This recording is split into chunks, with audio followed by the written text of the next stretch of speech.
تربص واضح بأجهزة الدولة تجلى واضحا من خلال حادثة العثور على جثة لأحد الأشخاص مجردا من ملابسه بطريق القاهرة الفيوم، وبها آثار لسحجات وكدمات متفارقة لم تترك الجماعات المتربصة بمصر الفرصة. أغرقت مواقع التواصل الاجتماعي بصراخ وعويل تتهم الأجهزة الأمنية بتعذيبه وإلقائه في العراء، والتقطت برامجهم الخيط وبدأ تكييل التهم للأمن في محاولة لصناعة شهيد أو أيقونة لإثارة الرأي العام ضد الدولة ولكشف الملابسات أمام الرأي العام للوصول إلى الجناه. فقد كثفت الأجهزة الأمنية تحرياتها، والتي خلصت إلى أن المجني عليه طالب كان دائم التردد على منطقة المقابر بطريق القاهرة الفيوم بالجيزة لتعاطي المواد المخدرة. شهود الرؤية أكدوا قيام عدد من الأشخاص يستقلون سيارة نقل محددة الأرقام بترك المجني عليه في حالة إعياء شديدة مكان العثور عليها. قال لي احنا هنطلع لك العربية بس في واحد تعبان هتاخده معاك لحد بره. قلت له ماشي يا انت كده تشكر.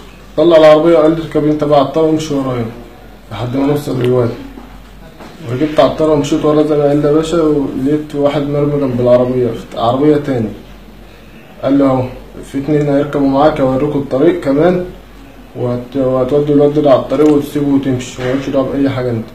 تم ضبط السيارة وعدد من الأشخاص الذين تركوا المجني عليه، وأقروا بأنه أثناء ترددهم على منطقة المقابر لشراء المخدرات من أشخاص محددين بالمنطقة طلبوا منهم إلقاء المجني عليه، والذي كان في حالة إعياء شديد بالقرب من إحدى نقاط الإسعاف بمكان العثور عليه.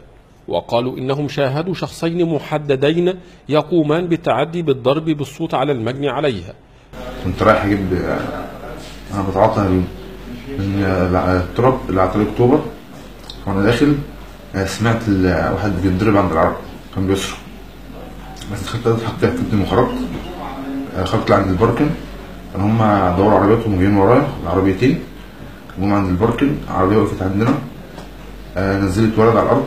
قضية تؤكد مدى المحاولات المستميتة من الجماعات الإرهابية لإسقاط أجهزة الدولة بالأكاذيب والادعاءات، لكن سرعة كشف ملابسات الحادث أسكتت هؤلاء سريعا قبل التمادي في كذبهم.